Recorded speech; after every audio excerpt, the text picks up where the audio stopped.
கொள்ளு துவையல், பயறு துவையல்.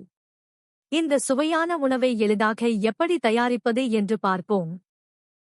கொள்ளு துவையல் என்பது கொள்ளு பயன்படுத்தி தயாரிக்கப்படும் ஒரு பாரம்பரிய தென்னிந்திய சட்னி ஆகும். இந்த உணவிற்கு தேவையான பொருட்கள்: கொள்ளு, வரமிளகாய், புளி, பூண்டு பற்கள், உளுத்தம் பருப்பு, பெருங்காயம், கறிவேப்பிலை, நல்லெண்ணெய், உப்பு, நீர். படி 1.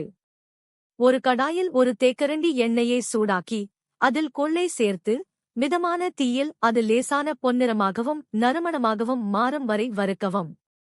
அது கருகி விடாமல் பார்த்து கொள்ளுங்கள். படி 2. வறுத்த கொள்ளை எடுத்து தனியே வைக்கவும்.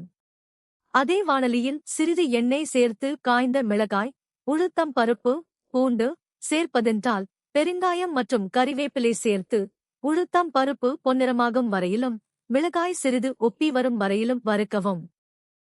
படி 3. வதக்கிய பொருட்கள் முழுமையாக ஆறிவிடட்டும். படி 4. மிக்சியில் அல்லது உணவு பதப்படுத்தும் கருவியில் வறுத்த கொள்ளு, வறுத்த மிளகாய் மற்றும் மற்ற பொருட்கள், புளி மற்றும் தேவையான அளவு உப்பு சேர்த்து அரைக்கவும். படி 5. சிறிது சிறிதாக தண்ணீர் சேர்த்து உங்களுக்கு விருப்பமான பதம் வரும் வரை கரகரப்பாக அல்லது மென்மையாக அரைக்கவும். ஒரே நேரத்தில் அதிக தண்ணீர் சேர்க்க வேண்டாம். படி 6. கொள்ளு துவையலை ஒரு பரிமாறும் கிண்ணத்திற்கு மாற்றவும். அவ்வளவுதான். முழு செய்முறையையும் சரியான அளவுகளையும் விளக்கத்தில் உள்ள இணைப்பில் பெறலாம். வீடியோ பிடித்திருந்தால் லைக் செய்து சேனலை சப்ஸ்கிரைப் செய்யுங்கள்.